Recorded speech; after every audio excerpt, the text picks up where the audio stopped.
नमस्कार भक्तों, आप सभी का स्वागत है राणा विनोद व्लॉग में।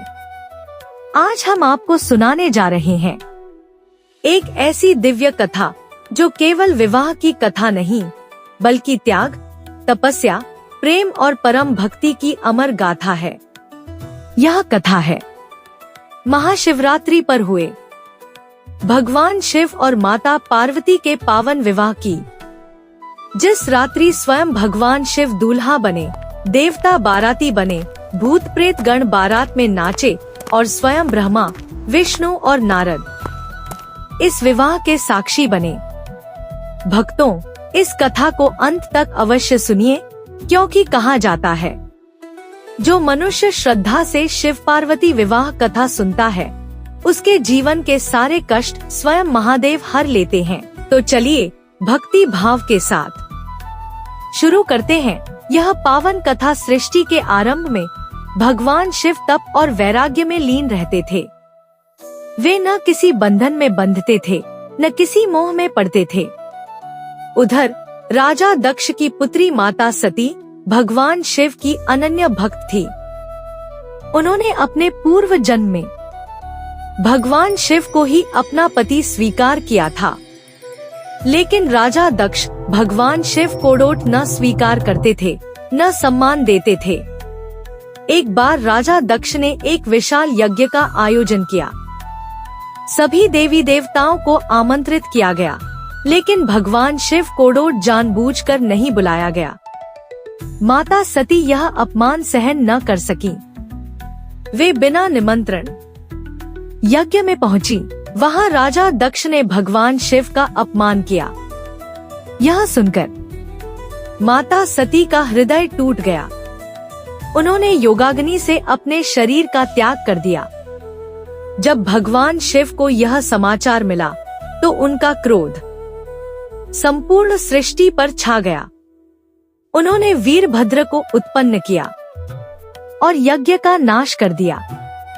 इसके बाद भगवान शिव घोर तपस्या में लीन हो गए।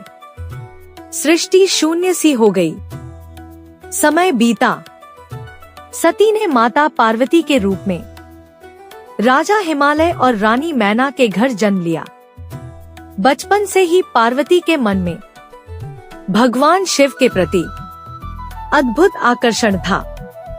नारद मुनि ने राजा हिमालय से कहा, हे राजन, आपकी पुत्री का विवाह स्वयं भगवान शिव से होगा। लेकिन भगवान शिव तपस्या में लीन थे। वे विवाह से विमुख थे। माता पार्वती ने भगवान शिव को पाने के लिए कठोर तप आरंभ किया।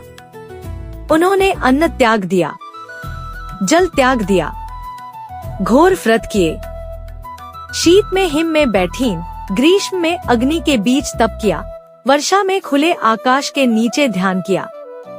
उनकी तपस्या से संपूर्ण सृष्टि कांप उठी।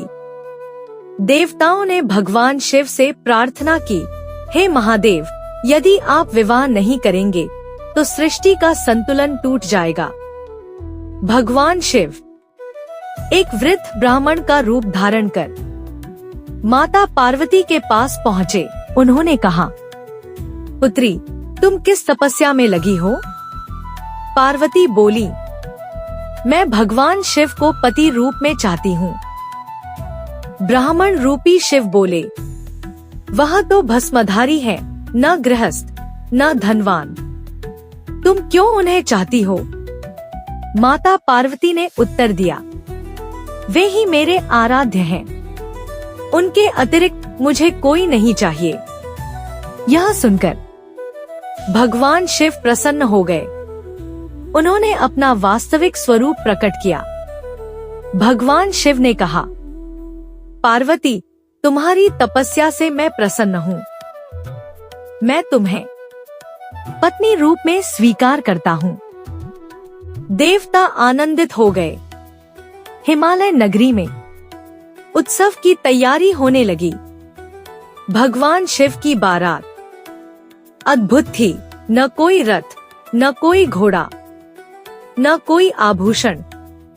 भूत, प्रेत, पिशाच, गण, नाग, ढोलनगाड़ों पर नाचते हुए बारात में शामिल थे।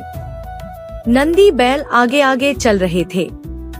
डमरू की ध्वनि आकाश में गूंज रही थी। देवता जब माता मैना ने इस बारात को देखा तो वे विचलित हो उठी। उन्होंने सोचा, मेरी पुत्री का विवाह ऐसी बारात में? लेकिन नारद मुनि ने उन्हें समझाया, यह साधारण बारात नहीं, यह स्वयं सृष्टि के रचयिता का विवाह है। विवाह संपन्न। शुभ मुहूर्त में विवाह संपन्न हुआ। ब्रह्मा जी ने मंत्र पढ़े, विष्णु जी साक्षी बने।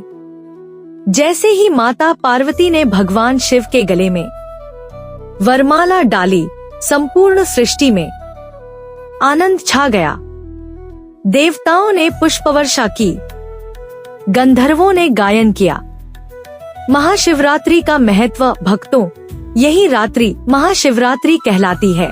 कहा जाता है, जो इस दिन व्रत रखकर शिव पार्वती विवाह कथा सुनता है, उसका वैवाहिक जीवन सुखमय होता है। कुंवारे कोडोट मनचाहा वर मिलता है। विवाहित कोडोट सुख शांति प्राप्त होती है।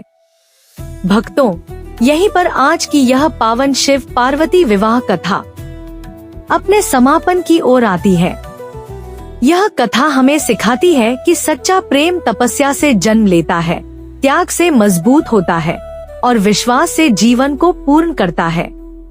जिस प्रकार माता पार्वती की भक्ति से भगवान शिव प्रसन्न हुए, उसी प्रकार यदि हम भी सच्चे मन से महादेव का स्मरण करें तो जीवन की हर कठिनाई सरल हो जाती है। राणा विनोद ब्लॉग्स की यही प्रार्थना है कि महाशिवरात्रि के इस पावन अवसर पर भगवान भोलेनाथ आपके जीवन से हर दुख और संकट दूर करें और माता पार्वती आपके घर में सुख, शांति और प्रेम बनाए रखें।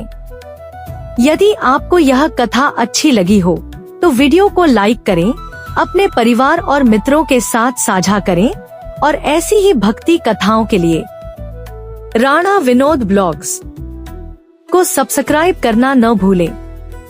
कमेंट में श्रद्धा के साथ लिखें, ओम नमः शिवाय। महादेव की कृपा आप सभी पर बनी रहे। जय भोलेनाथ, जय माता पार्वती।